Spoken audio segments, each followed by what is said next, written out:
Monsieur le ministre, vous avez déclaré que les courageux membres de la flottille pour Gaza ont, je cite, pris des risques inutiles car selon vous, je cite, la communauté internationale est bien avisée du drame humanitaire à Gaza. Mais c'est justement ça, monsieur le ministre. Votre communauté internationale, en réalité la communauté occidentale, USA et Europe, sait tout depuis 2 ans et n'a rien fait pour arrêter le génocide. Pire, elle a armé et protégé Netanyahou. Il est vrai que vous avez personnellement pris récemment une position assez courageuse en qualifiant la situation de génocide et en poussant votre gouvernement à prendre des sanctions contre Israël. Mais vous savez comme moi que pour l'instant ça reste des paroles. La Belgique continue à armer Israël, ne critique pas le plan répugnant de Trump qui veut soumettre les Palestiniens à une administration coloniale dirigée par le criminel de guerre et super menteur Tony Blair de sinistre mémoire, les armes de destruction massive en Irak. Pire, hier soir devant votre ministère, la police de Bruxelles a tabassé plusieurs manifestantes et manifestants. Je cite Nawal. Nous manifestions pacifiquement en direction du Parlement quand tout d'un coup des combis de police sont arrivés de partout nous encerclant. Je me suis retrouvée coincée dans une descente de garage. Je n'ai pas cherché la confrontation.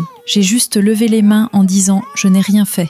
Je manifeste pacifiquement. Malgré cela, le policier en face de moi m'a asséné un coup de matraque sans aucun motif. Monsieur le ministre, vous avez des enfants, des petits-enfants. S'ils vivaient à Gaza, ils seraient en train de mourir de faim ou de subir des traumatismes qui les marqueront pour toute leur vie. Alors, avec tout votre respect, cessez de donner des conseils paternalistes aux courageux membres de la flottille. Ils savaient les risques qu'ils couraient, ils savaient qu'Israël est un État voyou qui remplace le droit par la violence, et ils ont décidé que le plus grand risque n'était pas d'être blessé, mais que le génocide continue. Monsieur le ministre, joignez maintenant les actes à la parole, s'il vous plaît. 1. Enquêtez, faites punir les flics tabasseurs et ceux qui ont donné les ordres. 2. Déposez plainte contre les pirates d'Israël. 3. Mobiliser des navires de guerre belges pour protéger jusqu'au bout la prochaine flottille déjà annoncée. C'est grâce au peuple, aux gens d'en bas, que les choses peuvent changer.